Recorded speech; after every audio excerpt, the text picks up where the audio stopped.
Hi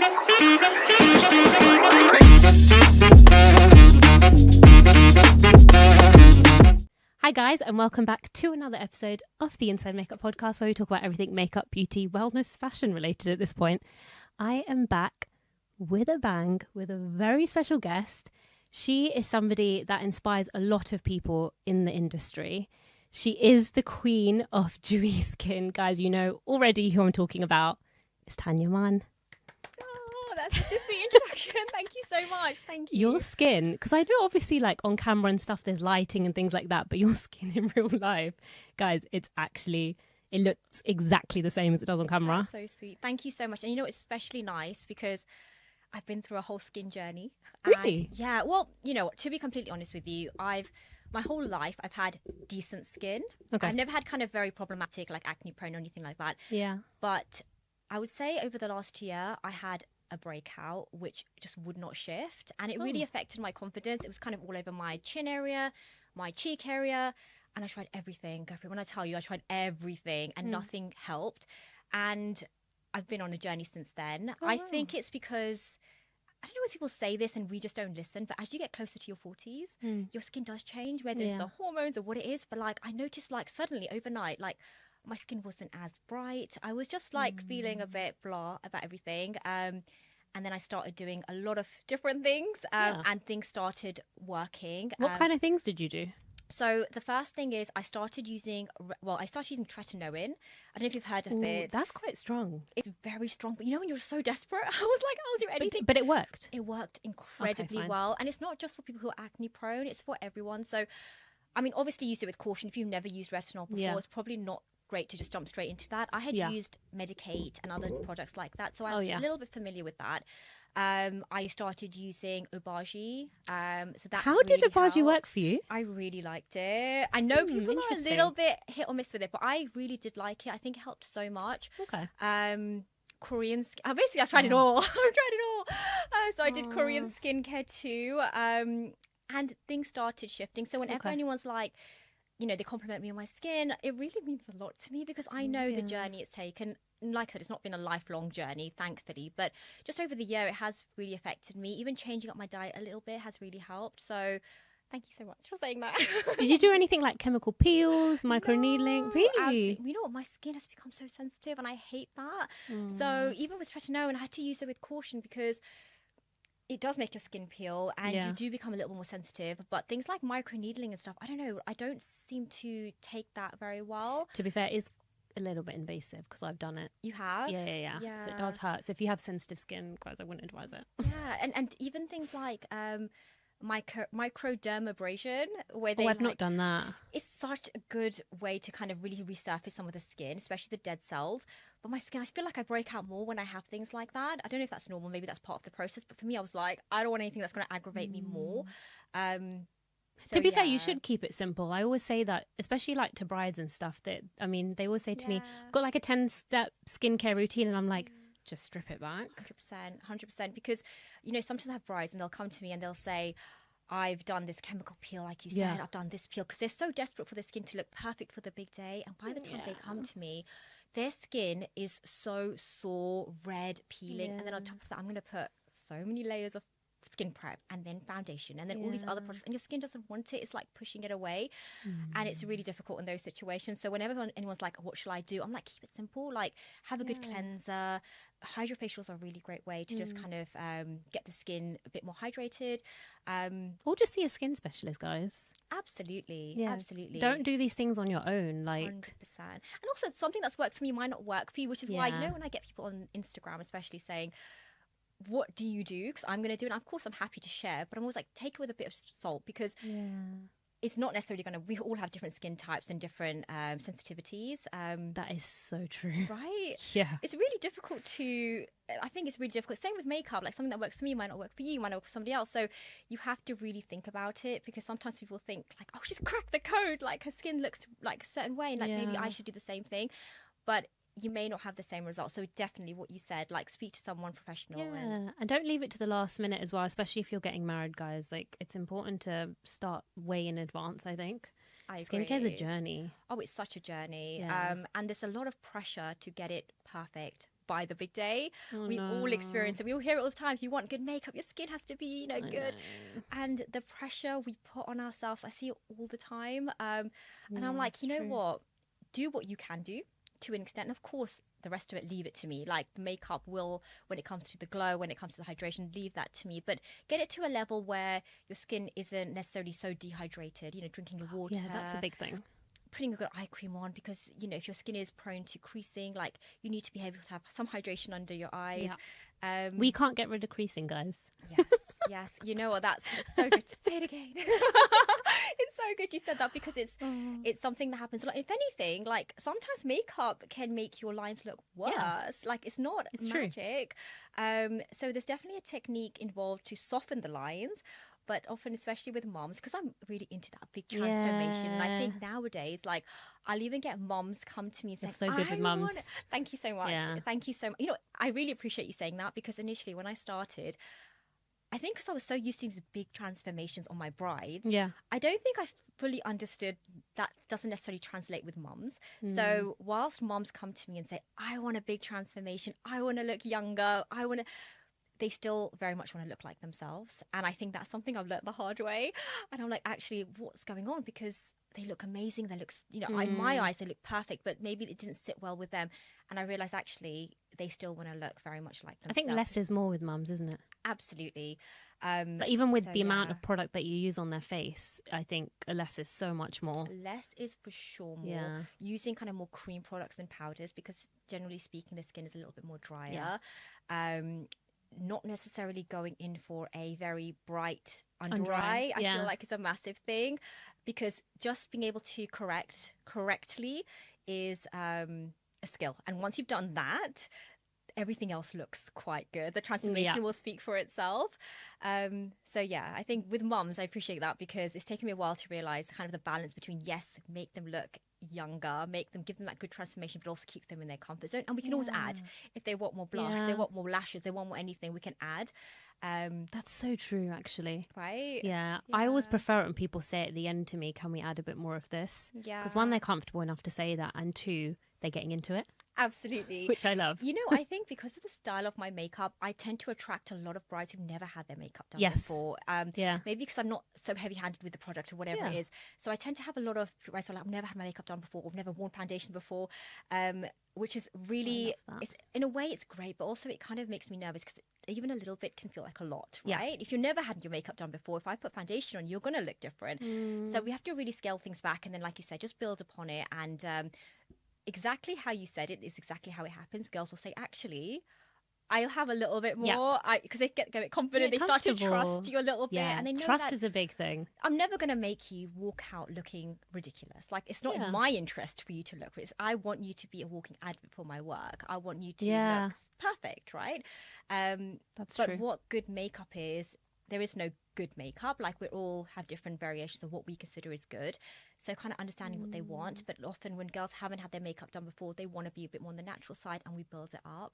Yeah, and especially when you've got a few events, right? Yeah, absolutely. I feel like when you have a few events, and by the time it's the reception, girls are like, do what you want. That's I'm so up for true. it. And I'm like, yes, like, you love makeup now, which is how it should be. It should be a great experience, not something you're like traumatized by, right? A lot of people have traumatizing stories, and that's why when they see some artists, they get a bit scared. Absolutely. And but then I also, in a way, I'm like, oh, they're not going to be scared after this. Yeah, so it's kind of I love that. So it's I had nice. a bride once who was really scared of blush. She was like, do whatever you want, but don't put blush on me. Okay. And I was like, it's not going to look good. Like, you know, blush is such an important part of the look. But I was it like, brings colour to the face. So we did have makeup. Yeah. And I did feel like she needed blush. I did say that. She's like, no, because I had a makeup artist once who gave me so much blush. I looked like a clown, whatever it was. And I was like, we can build it up. I will keep it so soft that you almost don't feel like you have it on. Yeah. Of course, she was really anxious about it. And then she's like, okay, I trust you. And then I was like, oh no, what have I done? Like, I hope she likes it. I'm going to ruin her day. Like, I really hope that it's not going to be one of the situations where she's like, I told you I didn't want it. And I put the most subtle amount. I mean, I do feel like she did more, but it's okay. She was happy, and she looked in the mirror and she was like, I love it. Like, oh my God, blush is good. Thank God for that. I know. It's the right you have to choose the right colour as well. There's so many different colours, guys. There's not just pink blush and that's it.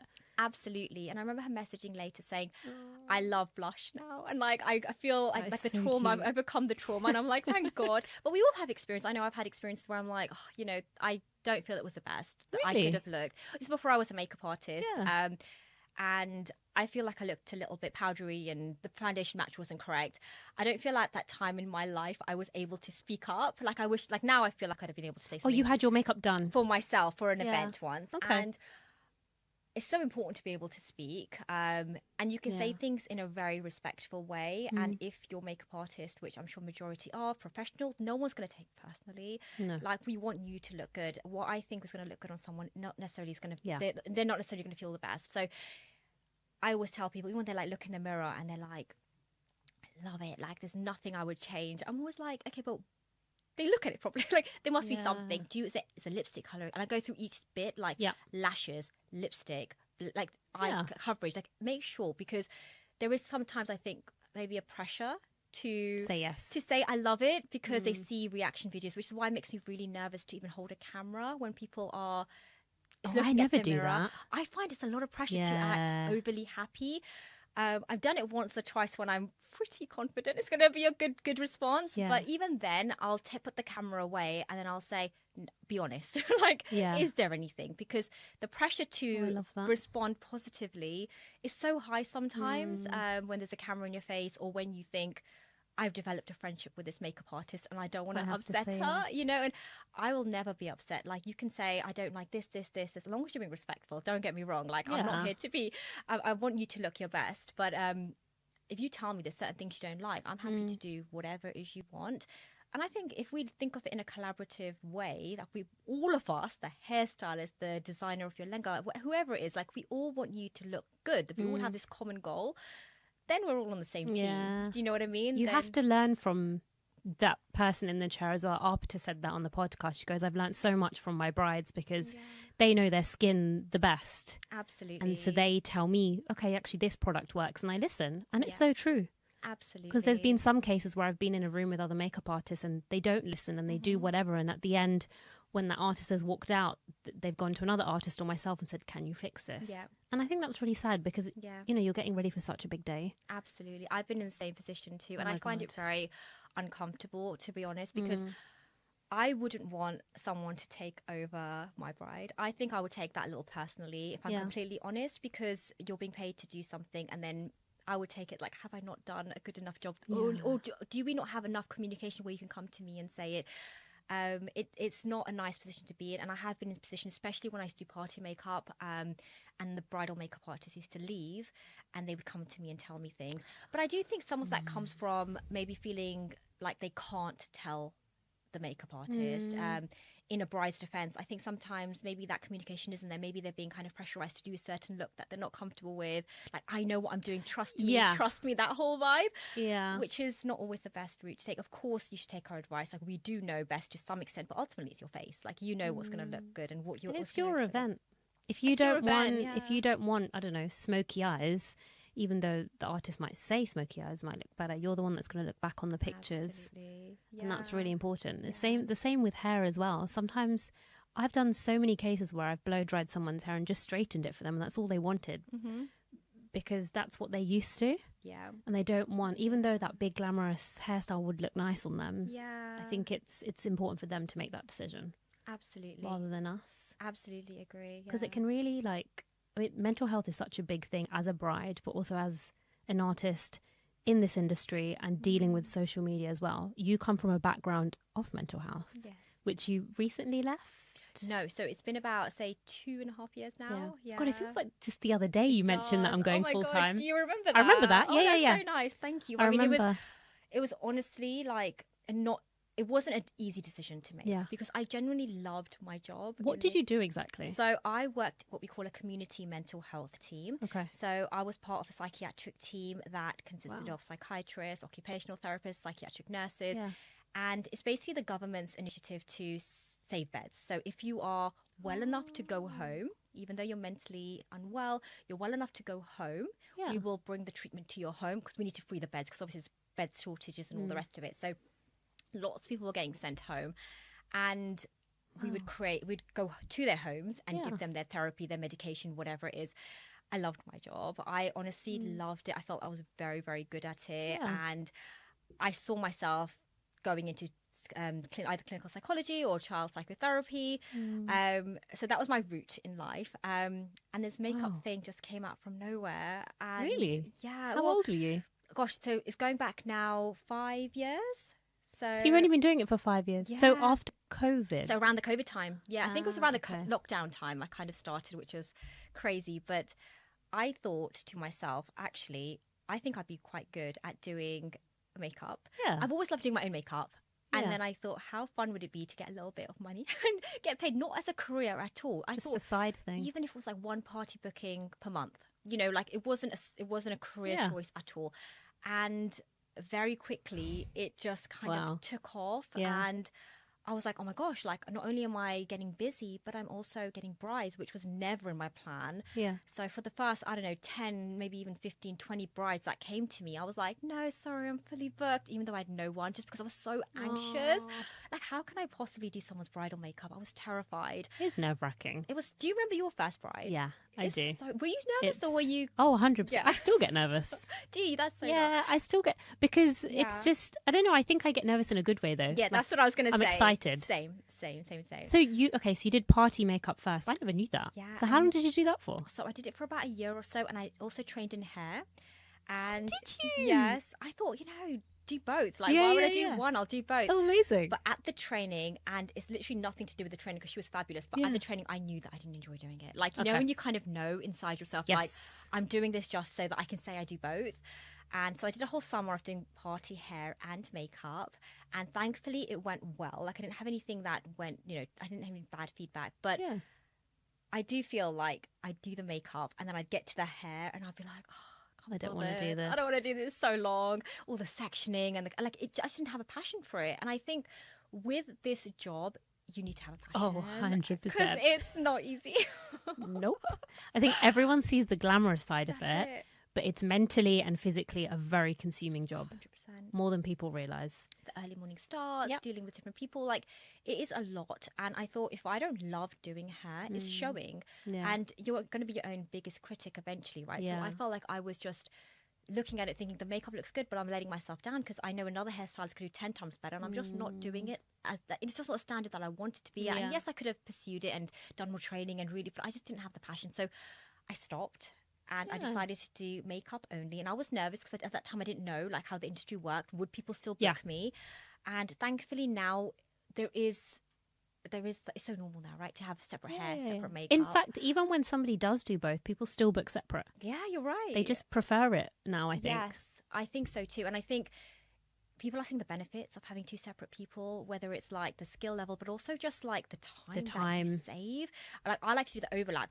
Like, you do both, right? So Yeah. you won't tend to have an overlap with anyone. But when I work with somebody, I'm always like, let's have a bit of an overlap, if anything, because for the bride, it's brilliant. She gets to not have to be sitting there for 4 hours? That's so true. How long would you say it takes then when you're working with a hairstylist? So I give myself a 2-hour slot. Yeah. Realistically, I know, like, now that I'm obviously experienced, I know that I don't need the full 2 hours, but it just accounts for time. Like, she wants to go to the loo, wants to get her Yeah. tea, all those little things. Adds up. The minutes add up. My God, they add up. People don't realise. So this one, we're just chilling, we can chat, we can stop. If she That's wants to fun. tell me something, if she's having a moment to cry or she's opening a Yeah. letter from a partner, all these things we can kind of not have to worry about. So I give myself a 2-hour slot. Normally, I think hairstylists generally gives us a 2-hour slot. So I have like maybe a half an hour head start just to do the eye makeup and do the kind of the intricate bits. And then they join in and then I'm happy to wait at the end for the hair to be done and kind of go from there. Yeah. It is nice, So- actually. Some of the videos that I see when it's the hairstylist and makeup artist, it does seem like a vibe. It's fun. I really like it. I think initially, like, I was like, oh my gosh, like, when you're starting off, you need like a very still environment because you're not used to doing anything, let alone with another person and then moving your head around. Yeah, it's Now- a skill to work with someone. Oh, 100%. Yeah. It's not easy. Yeah. But I think over the years, we've adapted, hair and makeup people, and we've all just adapted to work alongside each other. Like, I know now that I don't even tell the hairstylist to stop. Like, they see I pull out the eyeliner, they're taking a second. I'm like, thank you so much. Like, they know Oh, to that's do nice. that. And same if I know they're doing something below their, below the ears and they need the head down, I know that something's happening where I need to kind of back away. That kind of synchronicity really does help with the whole day. And I'm happy to do it. And I think also it helps. it's really helpful for me because I get to the finished look, which is also really nice. Yeah, I think that's nice. Once the hair is done, once the dupatta's on, once they're fully done, Makes the a jewelry's on, difference. I want to see, maybe you need more blush. Maybe, Yeah, maybe the it's lipstick so color true. isn't working. I don't want to have to do your makeup and go. Like, I don't really like doing that. So I always stay till the end. But yeah, I think there's a lot of benefits from doing hair and makeup. So when I started, I did both. And then I was like, actually, I think I'm going to just ditch the hair and do the makeup. And thankfully it worked out. And then when I started getting so many bookings, I realized I can't do both jobs. And I reduced my hours at my work. Yeah. And even then, so what was happening throughout the week, I was doing makeup bookings on the weekends because it's an NHS like shift work. So I was working in. Oh, really? It was intense. And I've got small kids. Yeah. So it was a lot. And then I was like, what do I do? Like, which path do I take? I genuinely loved my job. I've studied so hard to do something. And then to do something so unrelated felt very scary. But then I still remember I was in the kitchen with my husband in the evening and we got like a paper out. I love that you remember this. I remember it because it was such a pivotal moment in my life. And we wrote down the pros and cons of both. So me kind of taking I was already started the preclinical training for child psychotherapy and whether or not I was going to take that route or I was going to go down the makeup stuff. And we talked about everything in terms of the, obviously the flexibility with having your own business, but then the security when annual leave, sick leave, all of that comes with having a proper job. And then I think ultimately I was like, I'm going to go pursue this makeup stuff and see how things pan out. And my husband said, look, if you can even get like 2 or 3 brides a month, that'll be really good. And I remember this because I always laugh about it. I was saying 2 or 3, like calm down. Like I'm not going to get 2 or 3 or maybe like 1 bride a month. Like let's see how things go. And now I look back and I'm like, oh my gosh, like if only little me had known, like things are going to go well. Like I wish I had known because I had so much self-doubt, worry, like am I doing the right thing? I've come so far with certain career and now I'm going to say no. I'm going to drop out of that course and do my own thing, especially in the midst of lockdown and all these things were happening. Like it was really uncertain. Thank God, touch wood, it worked out. And here I am on your podcast. That is crazy. I honestly am just shocked that that's how long you've been doing it for, because I thought you'd been doing it for way longer than that. It honestly feels like it. I do think I was at the right place at the right time. Oh, okay. I think it was a time where people, the COVID time, like there wasn't a lot happening in people's lives because obviously everything had stopped. And I started creating a lot of content. Like, that's a game changer. Honestly, go for it. Like, at least you're really confident and you're beautiful and you're you're good. No, but honestly, like if you go through my highlights, I think I've like privatized quite a few. So cringe. Like when I look back, I'm like, what was I thinking? But I was at that mindset where I was like, roll it out. Yeah. And you know what? People loved it. Yep. People loved it, and I would document 100%. Every little thing. I didn't know what I was talking about because, like I said, I had no experience. Yeah, this is my favorite setting spray. This is my favorite eyelash. This is my favorite this, and people really were drawn in by that, and just kind of connecting with my personality. And even till today, a lot of people say to me, like, of course they book depending on your skill level and your makeup style that they like, but a lot of it's because they feel they know you and. I love that. Yeah. I really love that. That makes a massive difference. Right? Yes. I saw the same thing because during COVID, because I left my job the year before COVID and then COVID hit. So I was just making tutorials. If I hadn't made those tutorials, I wouldn't have been busy after COVID and I wouldn't have been able to do it for the last 5 years full time.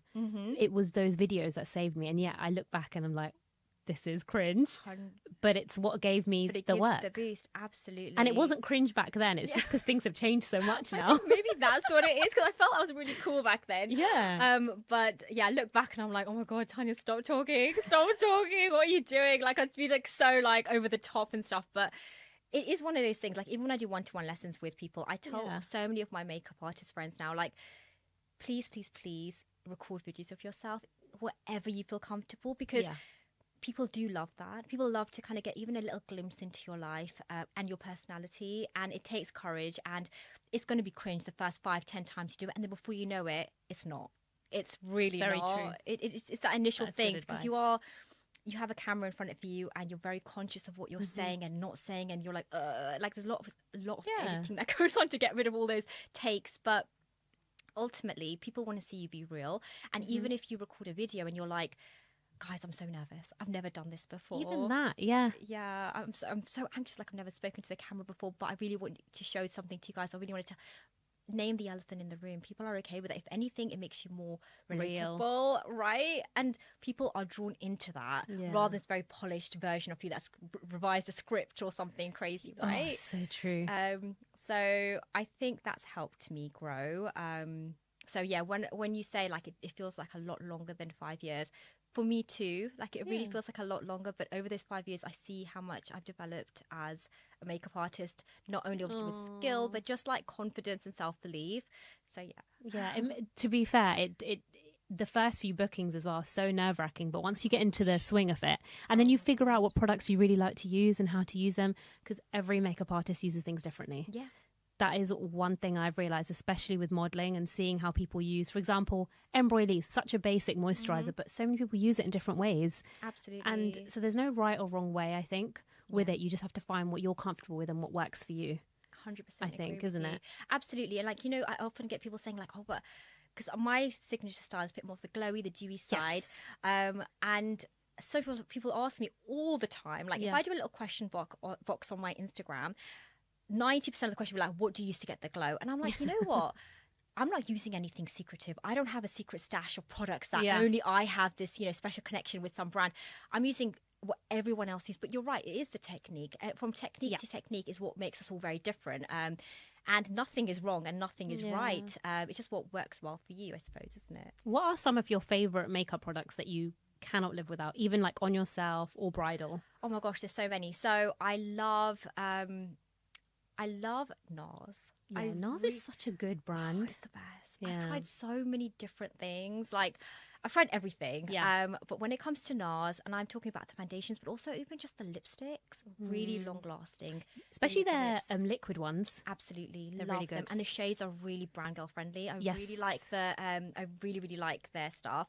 I love Charlotte Tilbury stuff. I mean, I think when it comes to their skincare, when it comes to their foundations, all their glowy products. Oh yeah, their glowy products, 100%. Even the setting spray, like everything's so good. Really worth investing in Charlotte Tilbury. I love. What are your thoughts on the Charlotte Tilbury setting, the pressed powder? I like it. What do you think? You seem skeptical. No, do you know what? I do like it. Yeah. I don't use it to set foundation though. I use it kind of like a last step. Absolutely, yes. I just find the product finishes so quickly. Yeah. And it's like £35. Yeah. And after like a handful of brides, my product's finished. I'm like, what is going on? I think exactly. I agree with you. So, some people, they'll have it like as a midway step. Yeah. So I wouldn't describe it as a setting powder. No. I would say definitely a finishing powder. So I use it on my last step. So after the setting spray, I will do it. Because it just brightens the under eye really nicely. Not even just the under eye, just even like the contours of the face, around the nose, whatever kind of place you want to highlight a little bit. Even like the top of your forehead. Really nice just to set things in place, because when you put the setting spray, things kind of maybe shift a little bit, and to bring that matte in those certain areas is really, really good.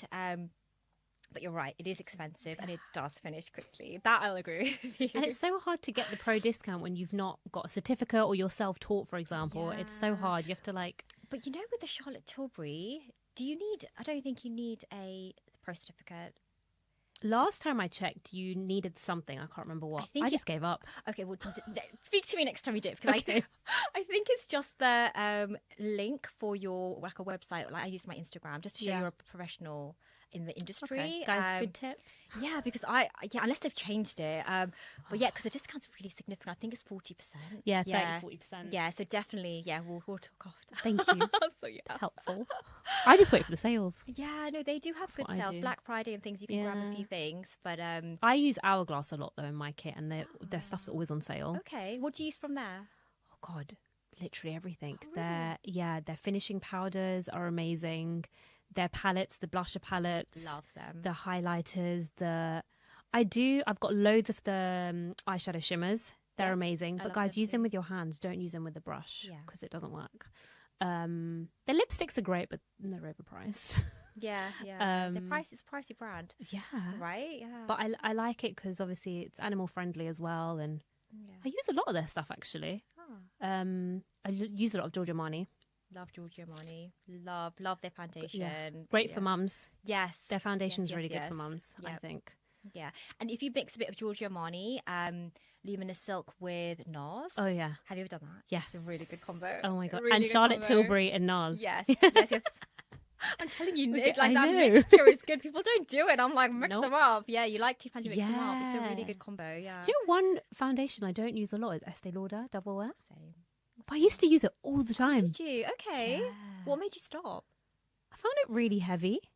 And then I just got used to using Charlotte and NARS mixed together, and then I just kind of stopped using Estee Lauder. Yeah, I mean, to be honest, I've never had that in my kit. Oh, I hear a lot of interesting. people love it. Yeah. I think maybe because, like you said, a little bit more heavier and it's a bit more of a matte finish. And generally speaking, my brides don't tend to always want that. And if they do, I can create that with a NARS quite easily. That's so true, actually. Right? Yeah. You can do that with NARS NARS. is versatile. It's versatile, and you can definitely create a matte finish with it. Whereas with Estee Lauder, I feel like it's tricky to do the opposite with that. So you can create the matte, but to make that into more of a glowy, dewy finish is a little bit more tricky. So no, I don't. That's such a good I've never point, used actually. I it. never thought of that, because it is, if you've got extremely oily skin, like, I know it's great, but you will get that matte finish. You won't be able to manipulate it Yeah. as well as NARS. That's a good point, actually. What about finishing powders, setting sprays? Because there's so many out there, but I just love Huda. Is it the new Huda So one that's good. come out, right? There's, what, as in the colours? Oh, so what, are you talking about the spray? Setting spray? No, sorry, setting powder. Oh, the setting powder. Oh, yeah. That's like a staple. 100%. Yeah, I love that. Have you tried the Huda Beauty setting powder? That's the pressed powder. No, I haven't tried that yet. That's really good. I know what Really? it's called. The pink one. It's Yeah, I've really seen good. it. I love that. Try it. Try Okay. it with I'll a try it powder myself. puff, and it's really good. I do like that. Just to brighten, I like that. When it comes to setting sprays, I really like the Charlotte Tilbury setting spray. Good one. I think the finishing on that the way it kind of finishes the makeup look, so not just setting it, but also just melting the makeup a little bit. Smells nice as well. And it smells good, and it's just a really great all-rounder. Yeah. But the one that I've been loving, and the reason why I said it's the Huda Beauty new setting spray, love that. Really? Yes, I love. Okay. Have you tried it? How's the packaging been for you? Oh yeah, because it had a whole thing, didn't it? I found it okay. Unless maybe I got the new batch. It's been okay so far. Her packaging is one thing I have to say. What is happening with Her that? correctors, they just leak. I just don't put them in my kit anymore because they leak and they ruin everything in my kit. Because you can't like dispose it into something else. It's such a headache. I So know. I hadn't experienced it with the color correctors until I went to a destination wedding recently. And I opened it and I was like, what is this orange stuff? And I was like, oh no, and it just leaked everywhere. So yes, the packaging is definitely not good, but the setting spray is really good. Try it Yeah, out. I might try it. Try I just it. like what I think I'm Just just like so used to what I use. I'm just sensing like, that go for you. You're like, I'll try it on myself. Next time I Try finish the it. ones I've Yes, got. try it, Because try when it. I buy stuff, I buy it in bulk as well. So Okay. I have to be like, I have think to since love I it. like live on my own, I'm like very careful with how I spend my money now. Yeah, So I'm like, okay, let me finish everything I've got and then I'll buy something Makes new. sense, yeah. So- you can get like the mini ones as well. Oh, what? Of the Huda one? Yeah, I got the mini one from it might have Didn't been know on that. Sephora online. Yeah, they do like mini ones, so you can just try Oh, it I out. might try that, Yeah, actually. Try it. It's really good.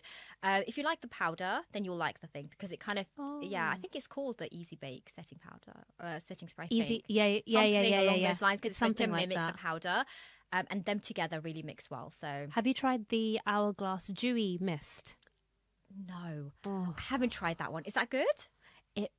when I tell you I've never used a setting spray that is so soft on the skin. Oh, interesting. It's such a pleasant experience to use that. And it doesn't give you a matte finish, it gives you a dewy finish. Mm-hmm. Oh, it's really I'll try that one. That sounds It's good. really expensive, guys, but you literally need like 3 pumps. It's really soft on the skin. It's just really nice. Okay, that's a good one. Yeah, try Okay. that because I think you'll like it because you like that dewy finish. Yeah, I'll try So- that. I do like Hourglass, like you said, the blush palettes and stuff. So I'll definitely try that. There's so many setting sprays. I feel like they all came out together. The Yeah. one size is really good. Have you tried Oh, the one size? One size Krylon, Yeah. just classic ones, isn't Classic it? They're ones, great yeah. for destination weddings. 100%. They are a game changer. 100%. You Abroad. cannot go without that. That's like the first thing I Yeah, check yeah. I've got packed because, like no matter how much somebody wants like that dewy finish on a destination wedding, we need things It's hot. locked in, and that really does help. And you So- can bring back the dewiness afterwards anyway, like on tops of the cheeks and things like that, or wherever they want it, like afterwards. I think people think that with a dewy finish, you don't powder in certain areas, but let's be honest, when you're a bride, you need to be powdered, but you can bring back with cream products. And, you know, it's such an interesting point because a lot of the time I speak to makeup artists and they're like, but we can't put powder everywhere because it's we're trying to keep that dewiness. But I'm like, you know what? You can still have that dewiness. Like I put powder everywhere, including the eyebrows. Like I powder, and then we bring it back. But you can't skip that step, in my opinion, because it's so important to lock the makeup in. All those cream products are going to move, especially in humidity. So you need to be able to lock that in and then be able to bring it back. Oh my God, 100%. Right? Yeah. I can't do makeup unless it's all powdered, actually. Yeah, I can't. Yeah, right. I'm surprised people. Sometimes they're a bit worried because it's looking so glowy and dewy, and then suddenly the powder obviously mattifies, and they're like, That's why you need to not only use the right powders, but use them in the right way. Absolutely. And then it won't feel cakey or look cakey, but it will last. It'll last, and that's the key. That's the important thing. Honestly, because you can look great in the moment, and then if like a couple of hours later, it's not, you know, you're falling apart. It's not going to be worth it. Because you get to attend a lot of the weddings abroad, right? Well, so you get to see how the makeup looks. Absolutely, and the thing is that they invite you with the destination wedding. They're like, "You're here, come." And so it depends who I'm going with. If I'm going with a hairstylist, I know, then I'll go, because it's actually very awkward to go to a wedding and you don't know anyone. And it's a family event, right? Ultimately, everyone knows everyone. And then you're just like the random person that's standing around. And every now and then someone will come up to you and say, "Oh, you're the makeup artist, love her makeup," whatever it is. And then they'll go, which they should because it's an event. But you are alone and you don't want to be like kind of following your bride like a little puppy. So you don't know what to do with this. Something's happened to me before. So I've learned the hard way, like only go if you know someone. I get that. But yeah, if someone invites you and it's within the hotel that I'm staying at, and you know, it makes sense to come down and just pop in and just see how she's getting on. And yes, I like make sure her makeup's okay, and you know, do all those little things. You can't help yourself. I feel like it's so true. It's like a problem. Like even with the bride, like I went recently to Malta, and she was such a sweetheart. And she was like, "Tanya, you're coming as a guest. Don't bring any makeup with you." And even then, I brought like a whole. I was like, there's no way you're going to be dancing, and I'm not going to be powdering you. Like I want to make sure you look your best. And they appreciate it, and I don't mind doing it, but it's a problem. Like you can't switch off. So yes, you attend, and yes, it's fun, but sometimes it's like almost punishing yourself because you're working now throughout the night. You've done the makeup, and then you're continuously working. You don't switch off. I don't switch off. It's hard. Yeah, it's really hard. I'll go home and think about it. Will you? Like I hope she's okay. I hope. I don't know. Yeah. I think because the reason I started doing makeup wasn't actually because I was. Like I'm not really a girly girl. Like I'm a tomboy through and through. Interesting. Yeah. I'm a tomboy. But the reason I love doing makeup is because of how it makes people feel. And so that's why I always think about it, because I'm like, oh, I hope, like, obviously I know that they're happy because they've said it and they mean it. But you still think like, I hope it goes well. I hope, you know, they're happy. I hope afterwards. And then I'll always like message them, or they'll message me anyway, or you end up becoming friends with a lot of your brides, right? Especially when you do a few functions of theirs. You develop such a strong connection with people. It's really interesting because I never anticipated that. Like I thought, you know, you're there to do a job and then goodbye and have a good life and that's it. But what I realized very quickly, you're in a very important position of their day because you are the first vendor they meet for the whole day. So you set the tone, right? That's true. So if you're coming in late, stressed, you know, you're talking about other people in the industry negative. Like if you come in with that energy, like I'm not for that. I'm so not about that. So it's all about that bride. Obviously, they need to be able to feel like, no matter how much people will say like, "Oh, I'm so excited to see you," or like, you know, they try and bring. I mean, I'm always like, no, it's about you're the star for the day, right? It's about you, and it's so important they feel that way because. Like I said, you set the tone for the day and then they go out, they meet the photographers. Whether they're going to feel excited or anxious, you kind of hold a bit of that responsibility. Yes, 100%. And I think that's kind of links in with my mental health background a little bit because there's so many times I've met people who are anxious, who've had full-blown panic attacks. Yeah.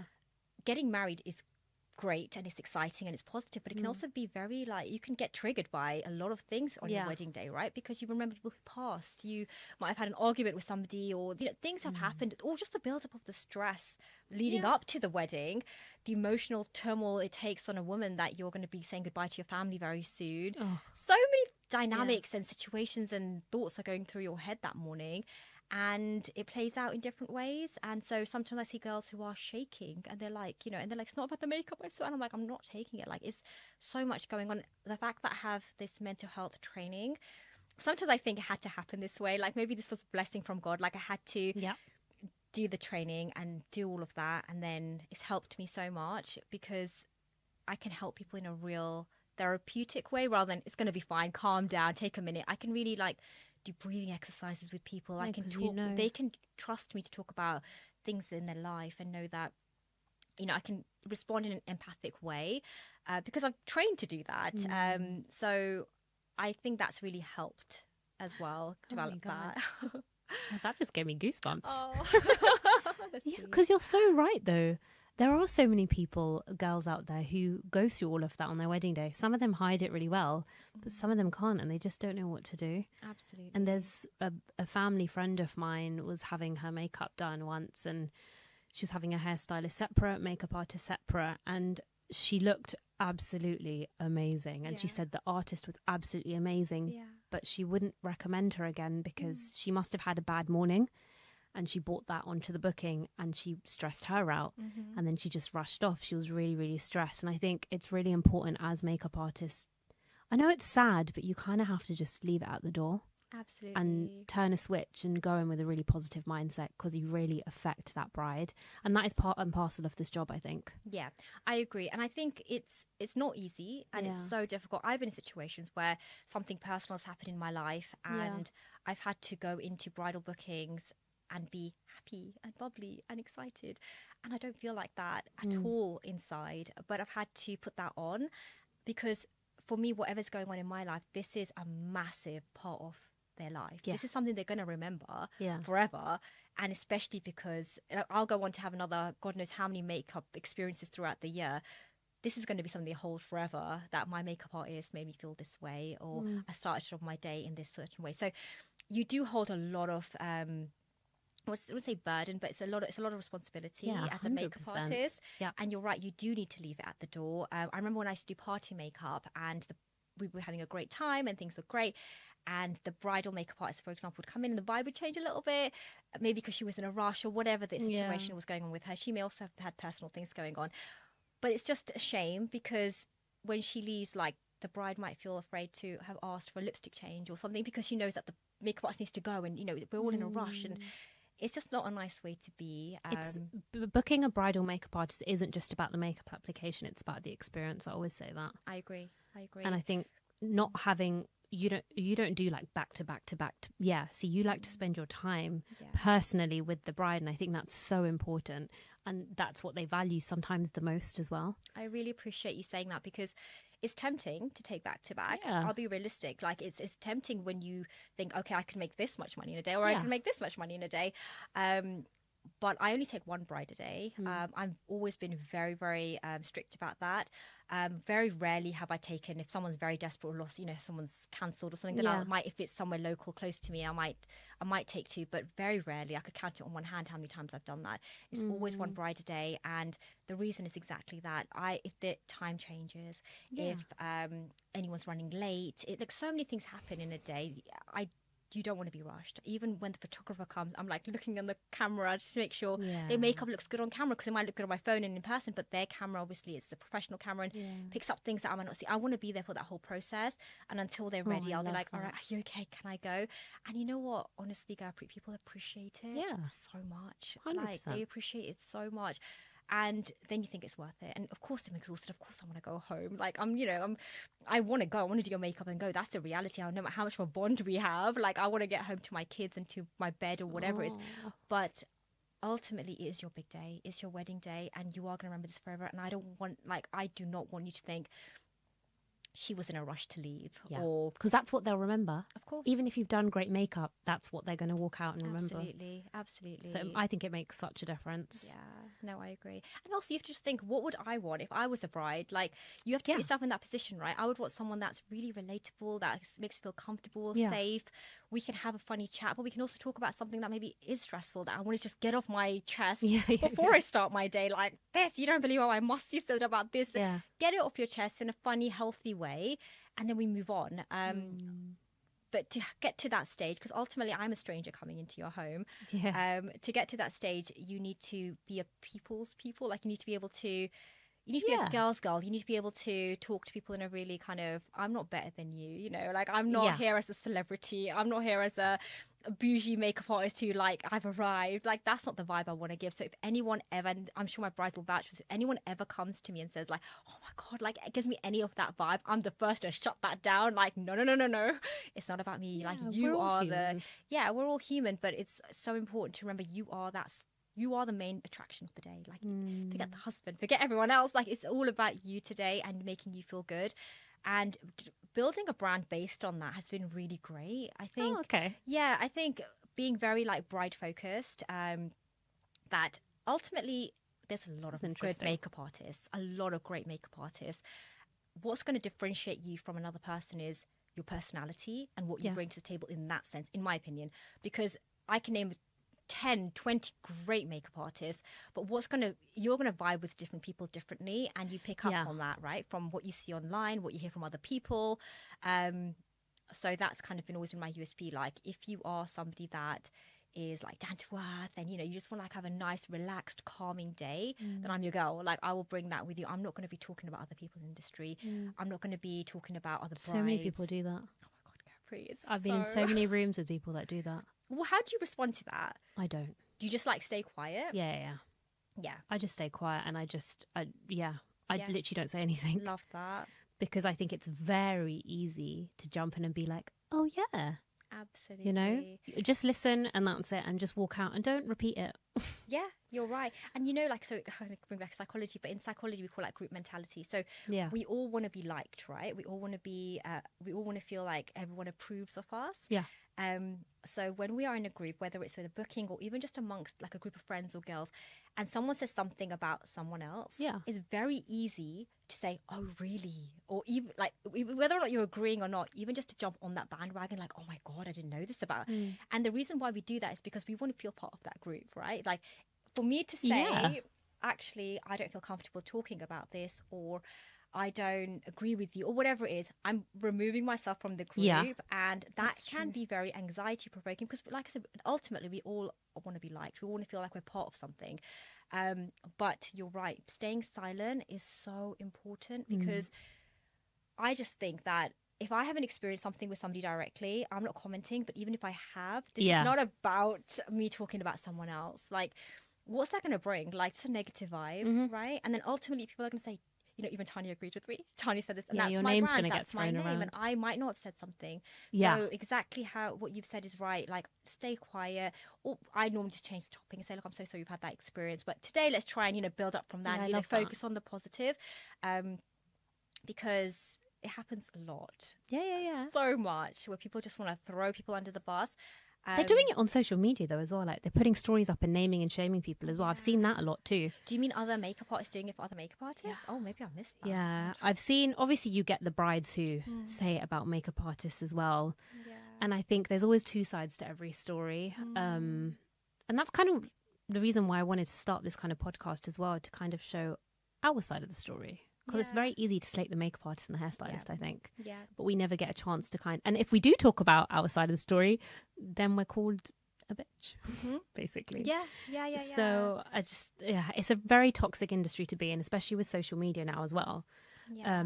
How do you handle sort of the social media side of it? And what kind of tips do you have for the young girls who are getting into makeup, who might be comparing themselves to other people? Yeah. Like, what would you advise for those girls? When I started off, that was my biggest challenge and hurdle. It wasn't even like the makeup skills. It was just about comparing, because it's such a highly saturated environment, highly populated by women. Yeah, I was really overwhelmed. Like, who am I, this small fish, comparing myself to these incredible people who have hundreds and thousands of followers? And I found it really hard. I'd see someone post and they'd get like all these likes, and I post something and you get no like.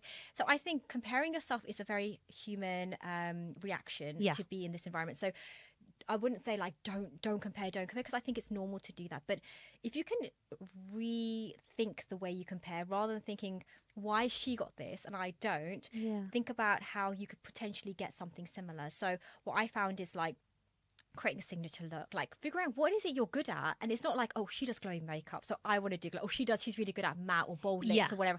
What is it you're good at? Yeah. And like really hone into that. If you're good at speaking in front of the camera, do that. If you're not good at speaking, what are you good at doing? Maybe you're good at just, even doing like voiceovers, and figuring out what you're good at and really honing in on that.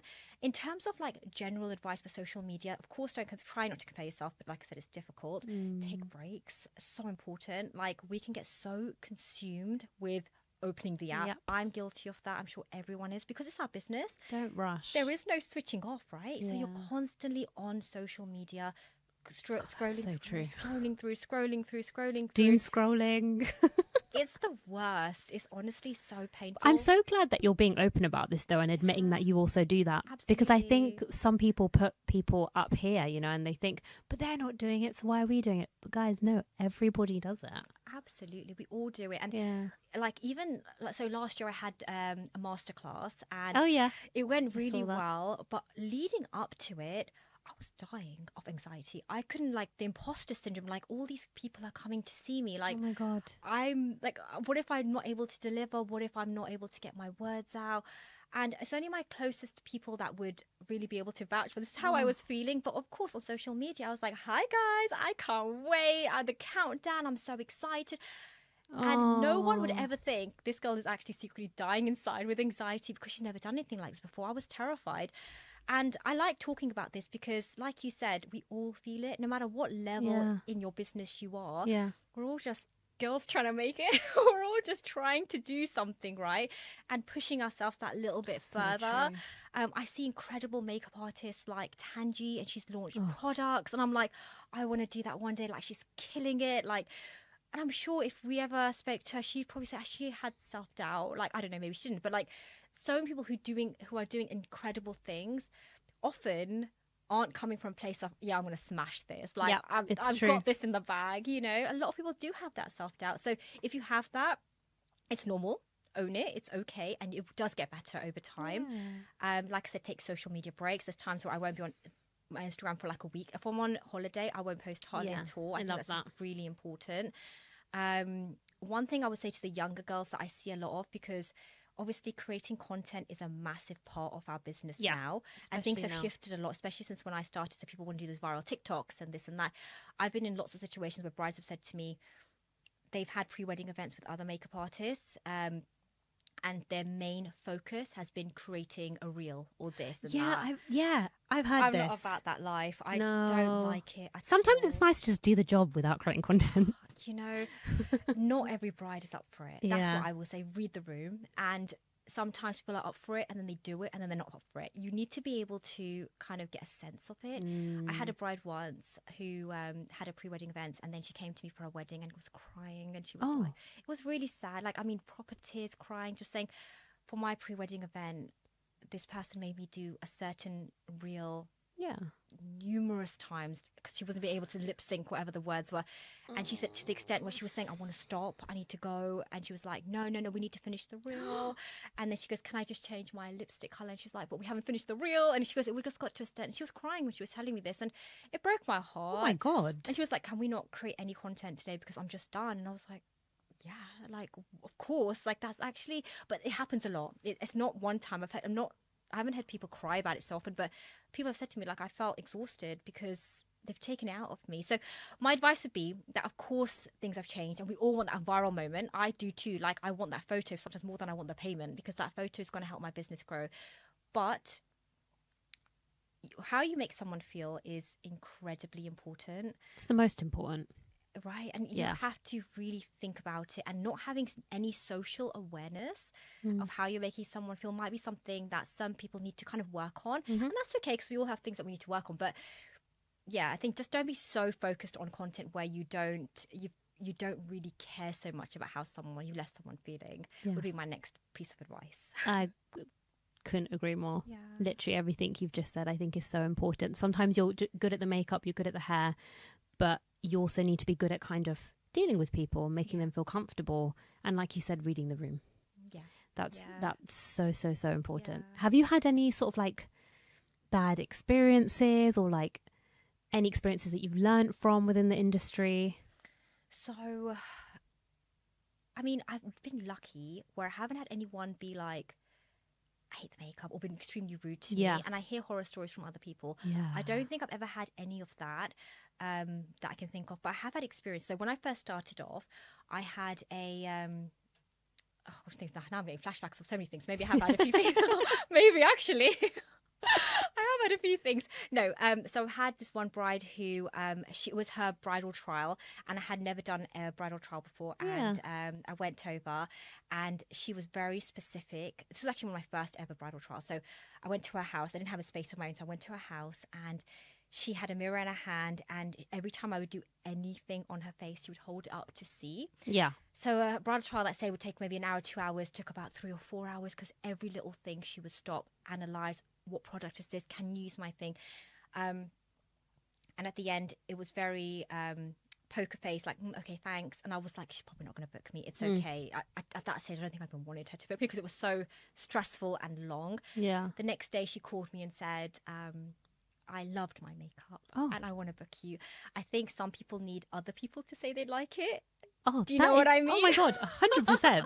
So I think she was one of those. I think she was one of those where she was like, I showed everyone and they all loved it, and I definitely want to book you. And I was like, oh no, because I didn't want to do it, because I was like, oh. So I was like, let me just double check my diary to make sure. And I spoke to my husband. He's like, it's not like you have any other bookings, like, take it. So I did take it, and then I took the mirror away from her, and she was terrified. She was like, what do you mean? And I was like, you're not going to look in the mirror, because at the end, if there's anything you want to change, I will change it. But this kind of slow process, you have to trust me to some extent. Especially after you've done a trial. We've done the trial. I know what you like. I know what you don't like. And then we'll see how things go. And she did like it, and it was all fine. But that taught me that a mirror in front of a bride is a no-go every time, even for a trial. In my studio, I have a very big illuminated light. But even then, I'll position the chair, and it kind of confuses brides sometimes. I'm positioning it to the most weirdest angle, and they'll automatically push the chair forward. I'm like, no, turn that chair around, because it's a process. It's a process, and you have to trust it. And there's stages of the makeup where you are going to look crazy.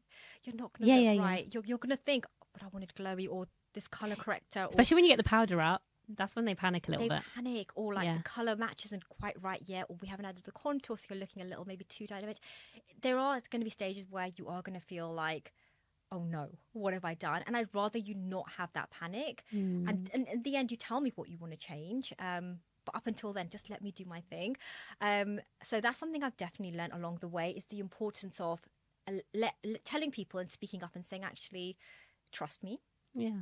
And at the end, I will listen to you. Like, I'm not going to be like, well, this is what I thought. You know, this is my view. Like, I do want to know what you want to change, and I will change it. But let's just get the basics done, and then we'll add. So that's the biggest thing I learned. But in terms of like bad experiences, one of my first ever bookings I've ever had was this party. Yes. So I had a bridal trial. So I don't normally do party trials, right? I don't know if you do party trials. No. So I don't, but I had no experience. So she was like, can you come in? I want my mum and my mother-in-law, and I can tell the story because we're friends now, and I've spoken to her about this. Like, you traumatized me. But she called us in, and she said, I want you to do my mum's makeup and my mother-in-law's makeup, and it's going to be like a just a trial and just see what we like and don't like. So I said, okay, fine. So I went in. But what she hadn't told me is that another makeup artist was coming in too. So I had the mother, she had the mother-in-law, and she says, you both do the makeup, and at the end we'll choose who we like best. Oh. So it was like a competition. And I was like, oh my God, I didn't even know this was normal, because I was new in the industry. So I was like, oh my God. In fact, if that makeup artist is watching, please contact me so we can talk about this. Because I don't remember who that makeup artist was, but it was I had so much anxiety because I'd never done makeup before. And then it was a competition back, like we were next to each other. Well, I think she was in another room, but the bride kept coming into the room saying, oh yeah, you're doing a lot better. And I don't know what she was saying to the other girl. And I was just like, oh my God. That's awkward. Is this how it's supposed to be? Like, I don't know. No, it's not. No, right? So traumatized. Oh no. Thankfully, I got the booking, because I think if I hadn't, I think that would have scarred me a little bit, thinking I'm not good enough. Like, I should have listened to that inner voice, like, clearly I'm not good enough. Anyway, I went on to do the makeup, and then I kept in touch with the bride, and then years later I was like, I can't believe you did that to me. And she's like, I'm so sorry. But yeah, you experience like the most bizarre thing. We all go through these things, I think, especially when we're starting out, and then once you get to know the industry, Yeah. you can get a vibe. Like sometimes I say no to bookings if I get a negative vibe from it, you know, things like that. But at the beginning, you're just like, take what you can, Take because you're what not you can. getting anything, right? Yep. 100%. So that's exactly how I feel. If I get a sense that someone's not my kind of bride, because I might be their kind of makeup artist, but they might not be my. We have to match both ways, right? you have to feel comfortable being in the room with them. Absolutely. As an artist, I think. Absolutely. This is one reason why I don't take on many destination bookings, because one, more because of like my dog, I can't leave her. Yeah. But two, also I think I have to feel really comfortable with the bride, the family, and also the other vendors. Yeah. I'm very funny like that. I agree completely, because You're in another country. You're in another country. It's a very, you're going to be alone most of the time with them. And you're probably going to be living under the same roof. You're going to be in the same hotel. So there's no getting away, you know, and you need to be able to vibe with them to some extent. Yeah. You're not, like I said, we're not against you. And if you get the sense that it's me versus you, then that's not the booking for you. Yeah. Likely, like even with brides who show me makeup, and if they're like, they can't find anything on my page that they like, I'm like, you know what, maybe I'm not the right makeup artist for you. And that's okay. Like, you might like the vibe or whatever it is, but ultimately, if you're not liking anything on my page, then you probably should go with someone else. And I'm okay with that. Like, for me, it's not just like, I need the money and just book me, because you have to like something, right? So That's a good point. Also, like, I have brides every now and then who'll want a very heavy look, like a very almost like Pakistani style, which is a lot more kind of matte and heavy-handed with the makeup usually. And I'll say to them, like, I can create a look like that. I think I'm quite good at creating, like, I can copy a makeup look and create that for you. But you're better off going with this person because they specialize and you're going to love their makeup. Yeah. Being able to give that away is something that comes with time and understanding that we have to be a good match for each other. And I want you to look the best. And if I want you to look the best, you need to go to this person, because you are going to be so happy with them. I love that. And also, like, when I look at my bride, I want to be able to say, yes, she looks stunning. She looks exactly. I don't want to be like, don't tag me in that, like, because that's not a representation of my work, you know. You do this job because you actually love it. Right. It's not because of the money. Yeah, absolutely. And that's what makes a huge difference, I think. I think so. I do genuinely love it. And I think, I mean, I'm in a lucky position where I don't have to do it for the money. Of course, everyone's situation is different. Like, you know, you can't really say this is the right way or not the right way. But ultimately, yeah, definitely. Like, I want every single person to find the right makeup artist for them. Yeah. That's really what I want. And that doesn't mean it's always me. And that's okay. It's not a personal thing. Like, when I used to do a lot of trials, if someone would book someone else over me, I would say, great. Yeah. Like, go for it. Because what I don't want you to do is, like, I loved her makeup more than yours, but do you think you can tweak it? Like, no. If you loved her makeup, go with them, because they've created your dream look. That's the right thing to do. That's amazing. Yeah. I love that. But it's come with time. Like, it's come with time, because ultimately you're like, you take everything personally, right? Because it's like, they don't like me, I'm not good enough.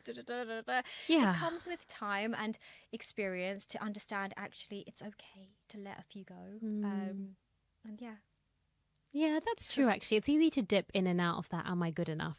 Doesn't matter what point of your career you're at. Absolutely. But I love that you are confident enough and like humble enough as well to do that, because I feel like everybody wants to think they can do it all, but I think you're right, everyone has their style. Yeah, absolutely. And you know, it's remembering, like, sometimes I'll have brides who want a very, very different look to what I create. Yeah. And it might not be something that I particularly think looks good. Mm-hmm. And the trouble is, like, people will go out and get married. Yeah. But no one will think that maybe that's what the bride wanted. So someone might see my look and be like, oh my God, her makeup was so cakey and heavy and matte or powdery. Oh, such a good point. No one's ever going to think, maybe that's what the bride wanted. Yeah. They're going to think, oh my God, did you see Tanya Mann's makeup in real life? Like, it looks nothing like the pictures. Yeah. She looked like so, like, there was one bride that I had who wanted to look a lot whiter than her makeup, and I wasn't keen because I didn't think it looked particularly good. And I'm happy to go a little bit brighter, lighter, you know, here and there. There's a range you can definitely play with every skin tone. I think it looked like a colour mismatch, if I'm honest, but she loved it. She was like, this is how I look. And I was like, fine, you go get married, you live your life. But it's difficult because I was like, it's a really tricky situation because of course people are going to look at that and say, not everyone, people might love it, but there are certain girls that'll be like, actually I was going to book Tanya until I saw that, and no one's going to think maybe that's what she really wanted, was happy with, and particularly asked for. Excuse me. So I think that's such a good point. It is tricky with makeup. Oh, that is such a good point, you know, because sometimes there have been situations that I've been in where somebody's wanted, this is very early on, where somebody's wanted that very heavy eye look. It's not exactly my style, but then people are going to think it's my style. Yeah. But it's actually, no, that's what the bride wanted. So, oh my God, I love this conversation, honestly. But we're going to play a little game now. Okay, do it. Guys, you lot love the word association game. Oh gosh, okay. Yeah. Myself getting hot as soon as we start. You know what? I even had a Red Bull. I never had Red Bull, but I had it specially for this game. You're going to have to speed it up because I'm such a slow thinker when I'm going to give you good answers. But okay, let's go. So it's just one word. You can have 2 or 3 maybe. Thank you. But it's mainly one word. So it's going to be people in the industry and you just name one word to describe them. Cool. Yeah? Yeah. Okay. Hair by Jenna. Oh my God. I love her so. Okay, you work with her a lot. I work with her so much. I would say sister. She is so like, she is such a, can I give a little reason go why? for Okay, it. we've got time. Okay. Yeah. She is like, we have been through so much together, and like, you know, there's certain people that you can just like open up to. I feel like I can talk to her about everything, and hopefully she feels the same way. We shared a lot of like personal things with each other, and I think I've got a real sister in the industry. So oh my I God. love her. That She's is a sweetheart. very really sweet. girl. Oh God, I really hope I'm saying your name right. Sean, makeup artist?